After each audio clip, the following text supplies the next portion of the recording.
ഞങ്ങളെ വളർത്തണമേ പരസ്നേഹ ചൈതന്യത്താൽ ഞങ്ങളുടെ ഹൃദയങ്ങളെ ജ്വലിപ്പിക്കണമേ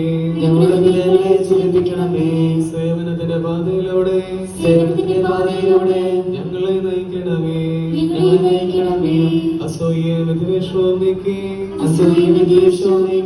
സ്നേഹവും ഐക്യവും ഞങ്ങളിൽ ജനിപ്പിക്കണമേ ഞങ്ങളുടെ മധ്യസ്ഥനായ വിശുദ്ധ ഗീവർഗീസേ ആപത്തുകളിൽ നിന്ന്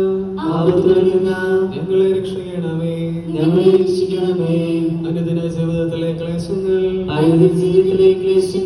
സന്തോഷത്തോടെ സഹിക്കുവാൻ ഞങ്ങളെ പ്രാപ്തരാക്കണമേ ഞങ്ങളുടെ എല്ലാ ആവശ്യങ്ങളിലും ഞങ്ങളെ സഹായിക്കണമേ.